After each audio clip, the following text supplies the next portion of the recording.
Los espejos de Duarte, una obra de Pablo Mella, sacerdota jesuita. Continuación. El discurso epidíctico y la dificultad de las fuentes duartianas. Los documentos con que podría contar la investigación biográfica sobre Juan Pablo Duarte, a pesar de ser suficientes, Inoa, 2008, son problemáticos en muchos sentidos y bajo algunos aspectos pueden llegar a considerarse incluso exiguos. Hay auténticos huecos que han llevado a producir escritos historiográficos de relleno, como el bache temporal de los cerca de 12 años que Duarte permaneció perdido en las selvas y los llanos venezolanos.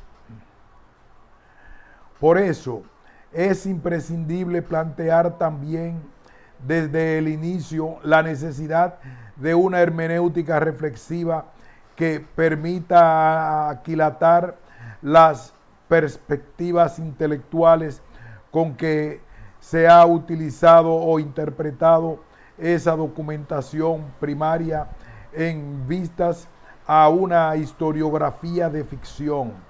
La expresión se encuentra explicada y justificada en Troncoso Sánchez, que comparte los decimonónicos en América Latina.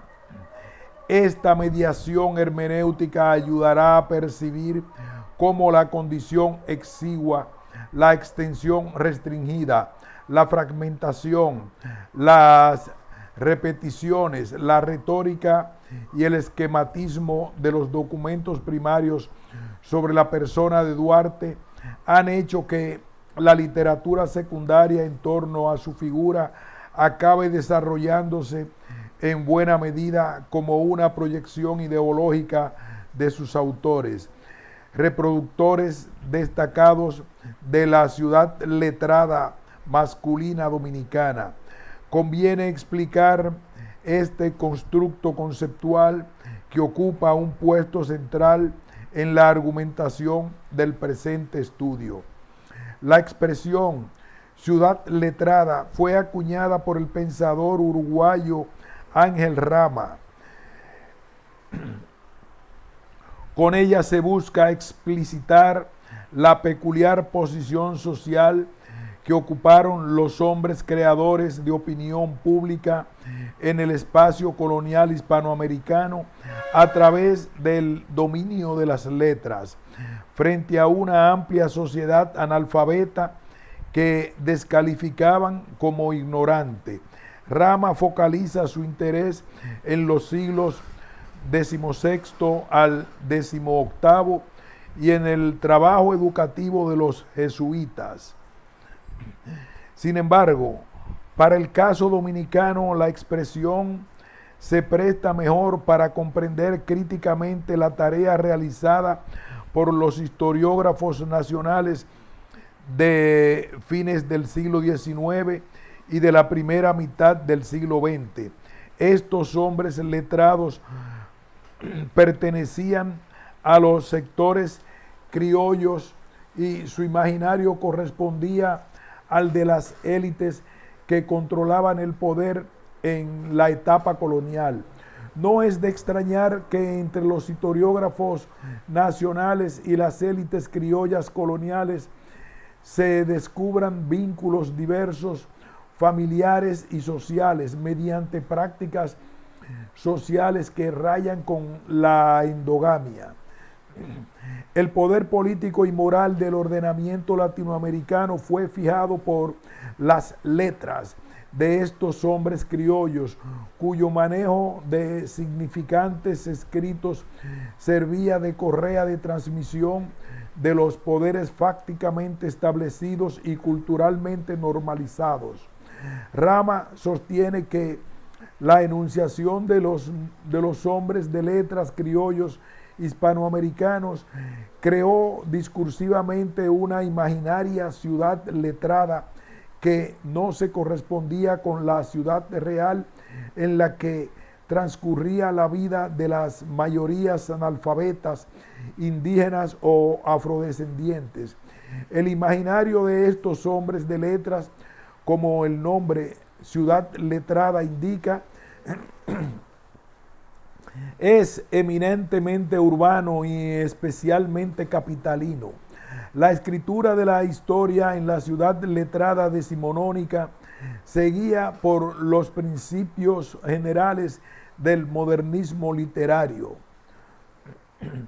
En el caso dominicano, las expresiones cuna de América y Atenas del Nuevo Mundo pueden tenerse como los dos juegos de significantes más importantes para resemantizar la realidad de la ciudad de Santo Domingo, sirviendo también como sinécdoques que pretenden presentar discursivamente a la República Dominicana como un todo.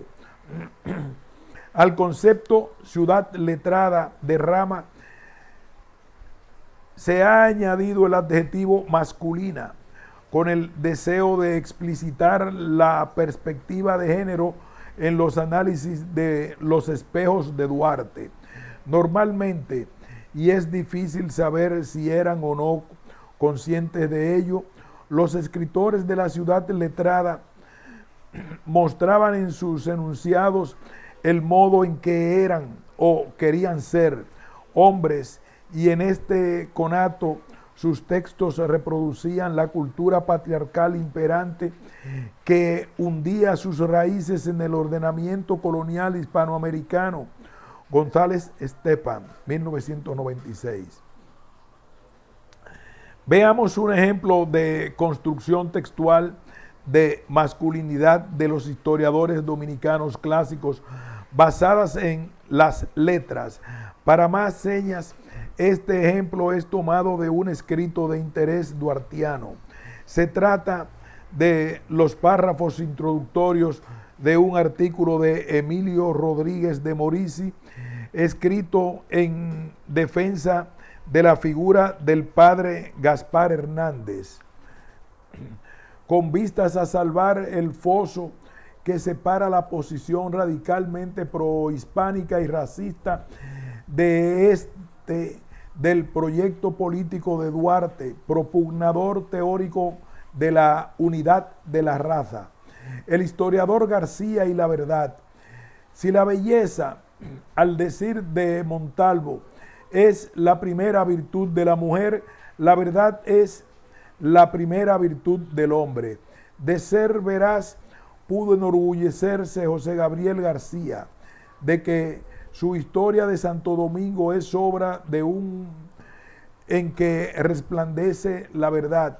Debemos enorgullecernos los dominicanos.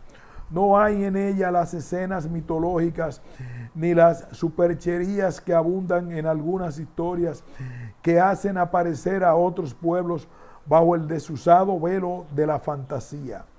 Si la investigación de la verdad vale más que la verdad misma, como pensaba Lessing, ¿acaso valdrá aún más amarla y defenderla? Rodríguez de Morici.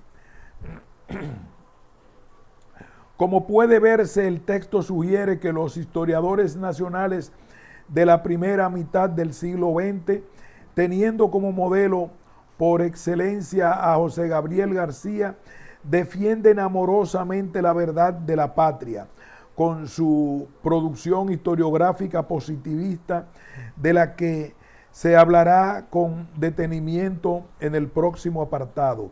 De acuerdo al discurso de Rodríguez de Morici, en esta operación historiográfica positivista, los historiadores dominicanos construyen su virilidad y disociándose de la belleza. Alguna razón tendrán para ello, que se considera como un rasgo más propio de la identidad femenina. El enunciado parece que busca subrayar la idea socialmente compartida y normalmente reproducida como género discursivo en el lenguaje cotidiano, de que un verdadero hombre es hombre de palabra o portador de una palabra de hombre. Consonante con su precaria situación hermenéutica, la literatura en torno a Duarte se ha expresado casi en su totalidad bajo la forma literaria del discurso epidíctico. El discurso epidíctico corresponde a una de las tres formas fundamentales del discurso según la oratoria clásica, junto al judicial y al deliberativo. Perelman, Antiteca, constituyendo un género discursivo peculiar. Más específicamente, se considera uno de los géneros literarios básicos de la prosa clásica. Es aquel que o bien promueve las virtudes de una persona, sobre todo fallecida, o bien le hace una crítica para denunciar sus vicios. Se desarrolla como una exposición oral en público en torno a hechos pasados. El auditorio a quien se dirige no puede influir sobre esos sucesos, por lo que en el discurso el orador ocupa imaginativamente su posición. A través del discurso epidíctico, el orador busca apoyar o evaluar ese pasado a través de la alabanza o el denuesto, con vistas sobre todo a posicionar su figura en la esfera pública. De ahí su ambigüedad cognitiva, señalada repetidas veces por Perelman Antiteca en su obra clásica Tratado de la Argumentación, la Nueva Retórica. Más aún, al leer la literatura en torno a Duarte, se tiene fácilmente la impresión de que ésta se ha visto forzada, por así decirlo, a adoptar la forma del discurso epidíctico para lograr sus objetivos moralizadores. Ver un modelo de esta operación discursiva en Larrazábal Blanco. A la proyección ideológica de los hombres letrados dominicanos, lograda a través de la epidíctica duartista, podemos llamarla especulación en sentido etimológico, porque la imagen de Juan Pablo Duarte que se configura en los textos escritos sobre él es, como sucede en un espejo, un reflejo invertido de la ideología práctica y política de sus autores, quienes pertenecen al grupo de los vencedores. Sánchez Cuervo, 2007. En la historia nacional dominicana. A este respecto, Michel de Certeau se pregunta con su habitual profundidad indagadora: ¿sería pues la escritura la imagen invertida de la práctica? ¿Tendría, como en las criptografías, en los juegos de niños o en las imitaciones de monedas hechas por falsificadores, el valor de una escritura de espejo, ficción fabricadora de engaños y de secretos, al trazar la cifra de un silencio gracias a la inversión de una práctica normativa y de su codificación social? Pasa lo mismo en los espejos de la historia. Ciertamente, estos ocultan su relación con las prácticas que ya no son historiográficas, sino políticas y comerciales. Pero al servirse de un pasado para negar el presente que están ensayando, ponen aparte algo extraño a las relaciones sociales actuales. Producen algo secreto en el lenguaje. Sus juegos designan una retirada que puede contarse con leyendas que invierten las conductas del trabajo y que toman su lugar. La escritura en espejo es seria por lo que hace decir otra cosa por la inversión del código de las prácticas. Es ilusoria únicamente en la medida en que, sin saber lo que hace, se identificaría su secreto con lo que pone en el lenguaje y no con lo que le sustrae. De Certeau, 1993. Paradójicamente, la instauración textual de las imágenes invertidas de los autores proyectadas en las figuras discursivas de Duarte como ficciones para justificar la propia práctica política y la propia masculinidad aneja a esta práctica se fundamenta en una ingenua teoría especular del lenguaje denunciada por Wittgenstein, la que acaba por dar como bueno y canónico lo dicho sobre Duarte por su hermana Rosa en sus célebres apuntes para la historia de la isla de Santo Domingo y para la biografía del general dominicano Juan Pablo Duarte.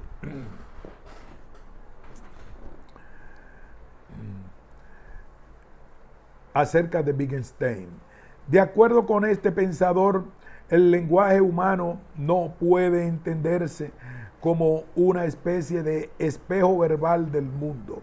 Por eso, contrario a lo que sostenían los neopositivistas lógicos del lenguaje humano, no tiene como único objeto la descripción exacta del mundo.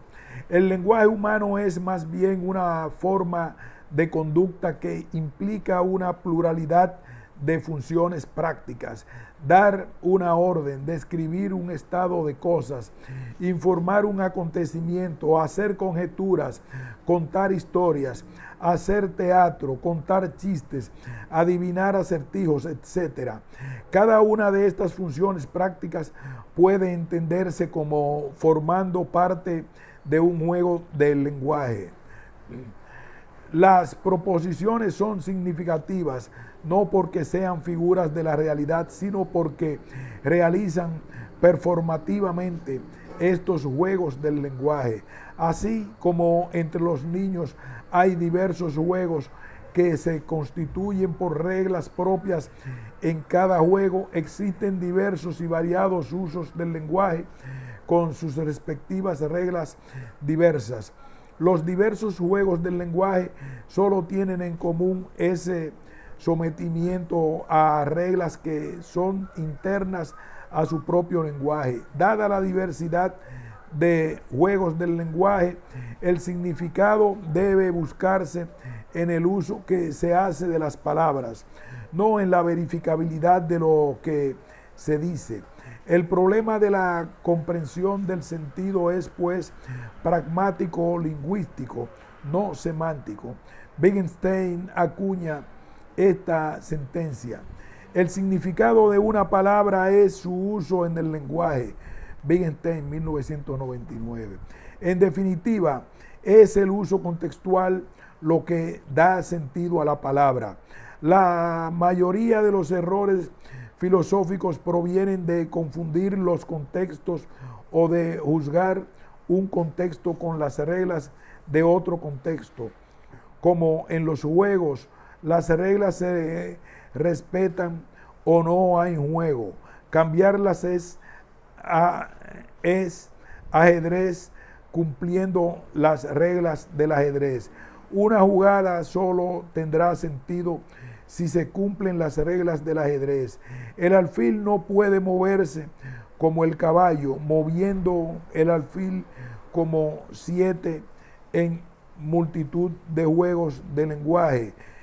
Y un lenguaje correcto es aquel que observa el recto uso de las reglas internas en un contexto determinado. Por eso, toda palabra solo adquiere sentido si es empleada e interpretada en su contexto, de acuerdo a las reglas aprobadas por los interlocutores en su acción comunicativa. Ahora bien, cabe señalar una curiosidad importante para el presente estudio de los espejos de Duarte. Se suele pasar por alto en la teoría especular del lenguaje que los espejos en los que nos miramos disertó en su indagación epistemológica sobre la historiografía. Este hecho trivial ha resultado fundamental para crear el símil con que se ha construido la metodología y la textualidad de esta obra. Además, reconozco mi deuda original con los enfoques historiográficos desarrollados por Joseph Fontana bajo la inspiración de Pierre Vilar para escribir su libro, Europa ante el espejo. Agradezco a Rudolf Wedmer haberme puesto sobre esta fecunda pista analítica en los cursos impartidos en el Instituto Filosófico Pedro Francisco Bono. Ver artículo de su autoría en el que analiza el discurso historiográfico de Antonio Sánchez Valverde, valiéndose del símil del espejo. El mismo fue publicado en la revista Estudios Sociales, Whitmer, 2008.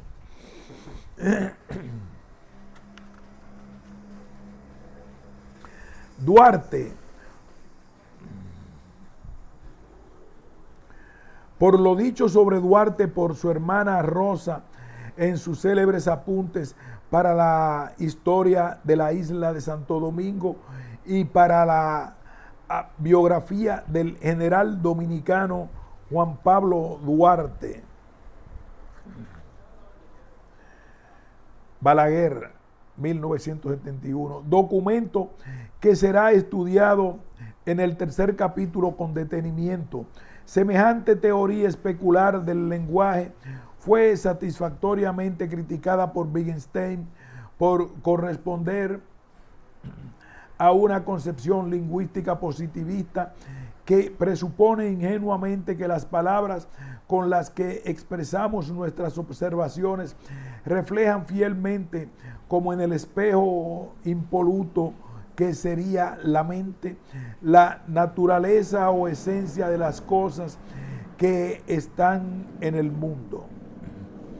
El resultado de tal operación lingüística especular realizada por la literatura duartiana de cuño positivista y epidíctico a la vez, apunta con más precisión a lo que en esta obra se designa como el espejo de Duarte, un texto escrito con interconexiones orales para fines de edificación política, cuya trama ideológica silenciada solo puede ponerse de manifiesto a través de un peculiar análisis crítico del discurso que tome en cuenta el juego del lenguaje en el que dicho texto se desarrolla.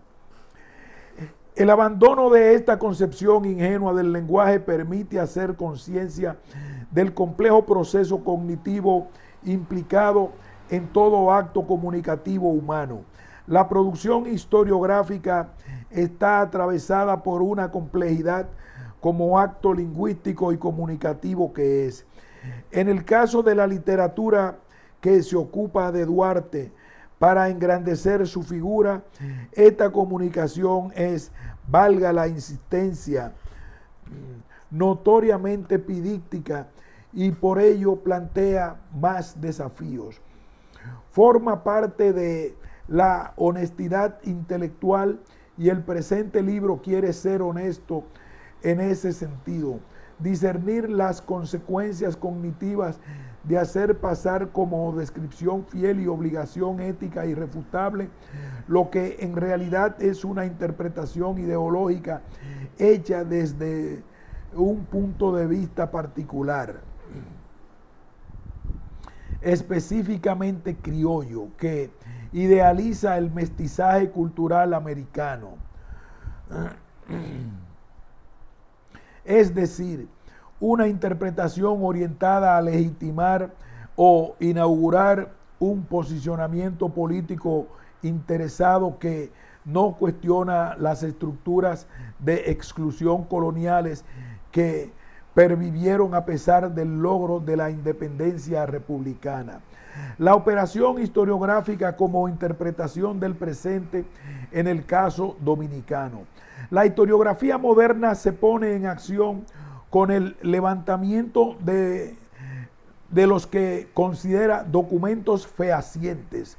Después de organizar e inventariar esta selección documental, se ve obligada a darse un sistema de interpretación para comprender el significado del archivo.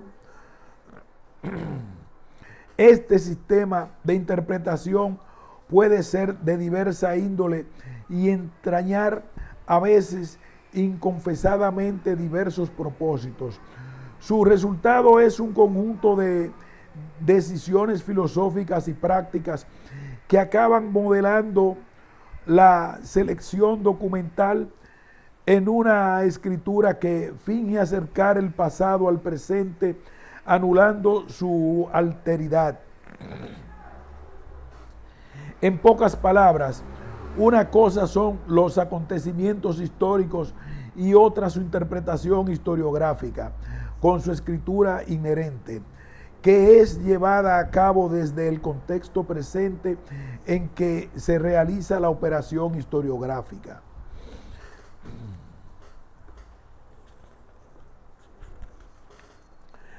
La ciencia histórica moderna, que tiene quizás su mejor expresión en la historia patria, ha adoptado un marco de interpretación construido sobre una teoría ingenua de la observación, que atribuye a los documentos escritos que colecta el rango de dato o prueba empírica, sin considerar adecuadamente el carácter discursivo de su realidad lingüística.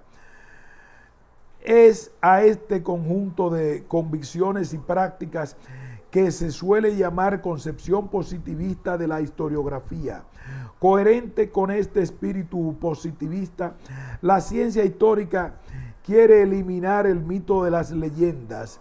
Sin embargo, paradójicamente, como ha señalado Michael de Certeau, esta pretensión científica de la historia moderna ha construido para sí al mismo tiempo una fisionomía de tipo religioso. Tomando en cuenta estas observaciones de Certeau, San Miguel ya ha señalado que la historiografía dominicana, netamente positivista, participa de esta curiosa imbricación de ciencia y religión desde su peculiaridad colonial. A ello ha colaborado el comercio entre la memoria oral y la escrita antes señalando. Roberto Marte ha precisado más recientemente esta tesis, aunque desde un abordaje epistemológico de cuño ilustrado, coherente con su típica pretensión desmitificadora.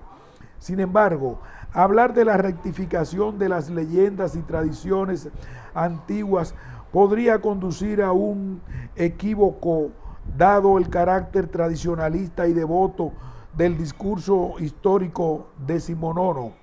Religión y patriotismo eran inseparables. En realidad, muchas de tales leyendas dominicanas eran el fundamento de esta visión histórica, en la cual no era rara la intervención de fuerzas cósmicas y del destino. La historia patria, específicamente moderna, está habitada así por un deseo totalizador del pasado, un punto de vista divino. Ver Gonzalo Gómez, que pretende no dejar ningún resquicio documental. Ella se corporifica institucionalmente en las operaciones desplegadas por los archivos de la nación, de los estados modernos y en instituciones copiadas a su imagen y semejanza para determinados temas particulares, como sería el caso del Instituto Duartiano, fundado en 1964. Dicho en términos de Certeau, estos son los lugares propios para la producción historiográfica patria, ya que cumplen una doble función, permiten y prohíben la realización de determinadas investigaciones historiográficas bajo el criterio canónico de que profundicen el conocimiento de la identidad nacional.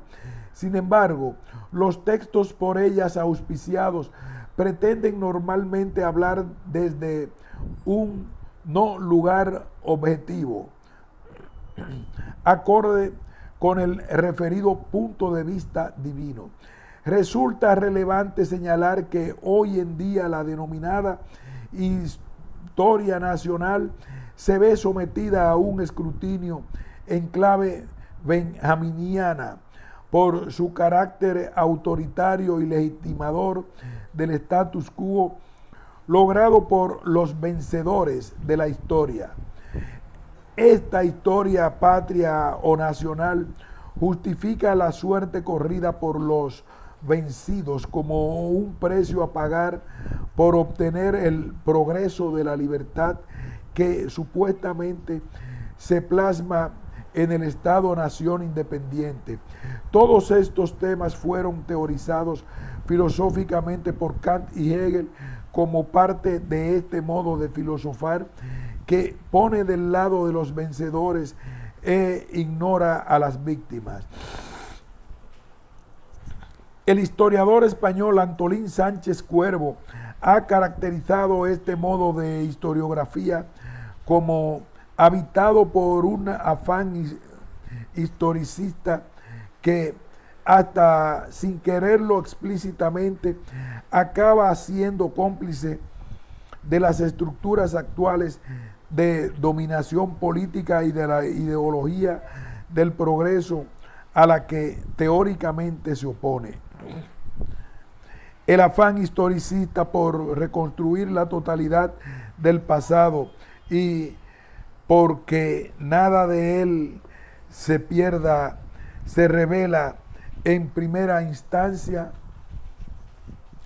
contra la lógica del progreso, pero tampoco llega a desahogar una memoria crítica de la misma en la medida en que dicha reconstrucción se realiza en términos de objetividad científica, tan deudores siempre de las ideologías en el presente. Es decir, someter a dicha lógica a un proceso de desencantamiento, pero a costa de ceder al poder encantador de la ciencia. Dicho con otras palabras, soslaya la complicidad entre ciencia, poder e ideología. Dirige la mirada hacia todo el pasado y no solo hacia el que ha triunfado, pero lo rescata bajo los criterios de la cultura dominante y previamente acotada desde el encantamiento científico o lo que es igual, desde una asepsia objetivadora que tiende a disolver el potencial crítico latente en el pasado satisfecho de las víctimas bajo la inercia de una temporalidad homogénea en la que todo es transición y continuidad, herencia y reproducción de lo ya dado.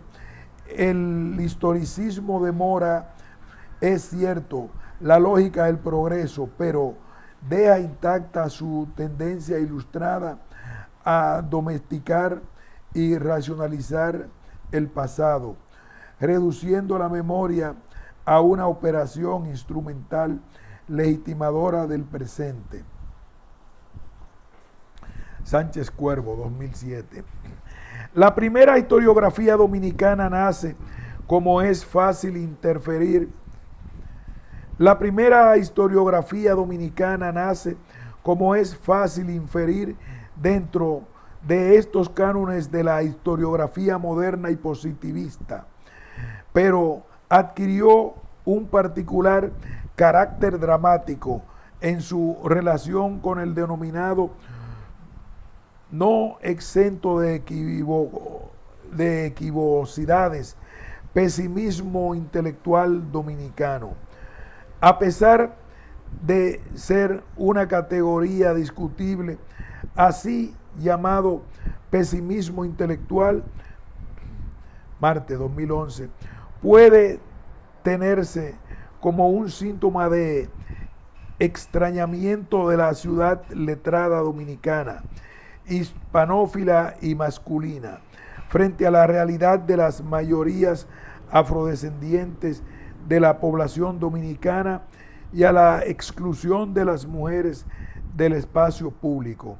El vínculo entre la historiografía dominicana como drama y el llamado pesimismo intelectual dominicano ha sido establecido y explicado brillantemente por Roberto Marte, a quien se cita largamente a continuación por ser el iniciador de esta línea interpretativa acerca de la producción historiográfica sobre temas dominicanos.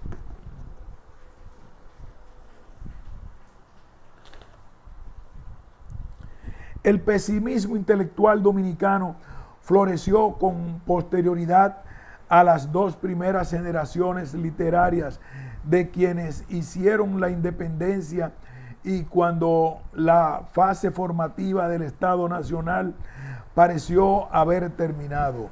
Ese pesimismo no aportó verdades sustantivas sobre la sociedad, solo se presentó como una actitud en contra en el debate público.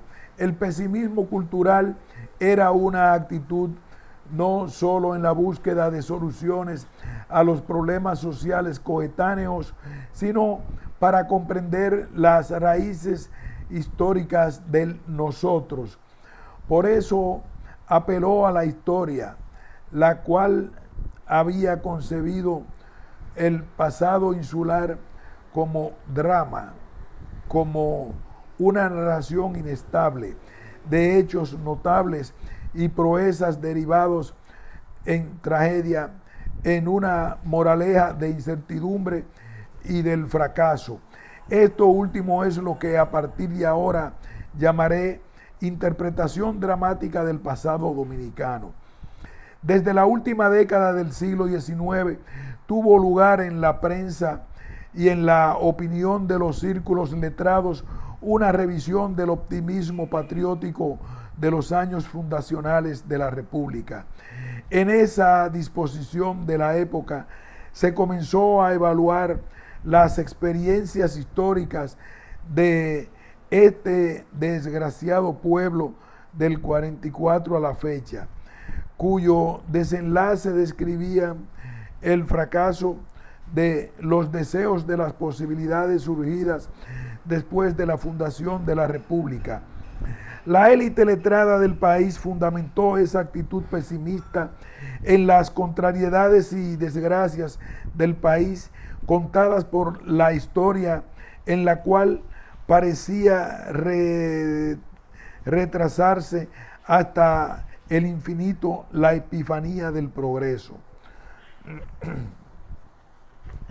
En la segunda mitad del siglo XIX, la historiografía dominicana como historia política había comenzado a despuntar como una praxis que poco tenía en común con las especulaciones de los retóricos dieciochescos, como las de Luis Joseph Peguero en su Historia de la Conquista de la Isla Española y las del Prontuario Histórico Geográfico de Antonio Sánchez Valverde, Ideas del valor de la Isla Española, sino con el saber que aportaba el estudio de los documentos y las tradiciones.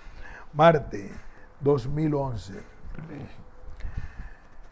En el caso de José Gabriel García, maestro de la historiografía dominicana, el balance sobre este modo caribeño de hacer historia fue hecho por Roberto Casá sobre unos años en términos a los que por el momento no parece haber gran cosa que añadir.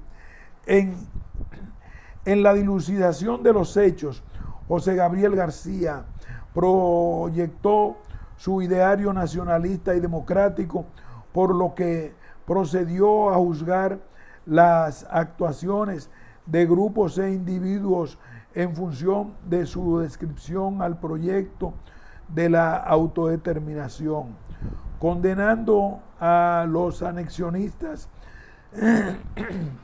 y prestando atención a figuras, a su juicio, ejemplares en la lucha patriótica.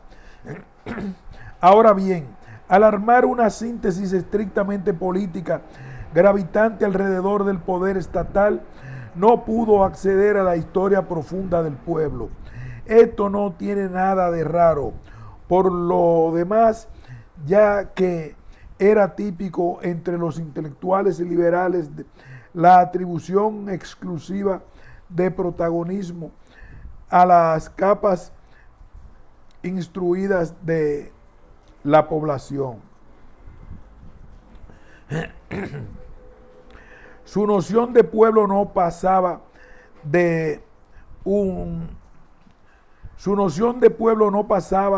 de una abstracción carente de concreción en la determinación de procesos, y al restringirse al ámbito de su medio social, le resultó imposible dar cuenta adecuada de hechos, particularmente cuando las acciones de sectores populares gravitaban sobre la centralidad del poder y no encajaban con su variante del nacionalismo y su sentido del progreso y de democracia.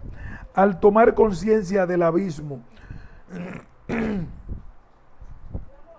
en algún momento de la obra llega a formular una condena general al pueblo dominicano, considerándolo incapacitado para identificarse con los dedicados a la consecución de su felicidad. Casá, 1993. Aquí haremos una nueva pausa y continuaremos con el apartado cuarto, con el título Los dos positivismos dominantes de la historiografía dominicana y la salida hermenéutica para la interpretación crítica de la literatura duartiana. Pausamos.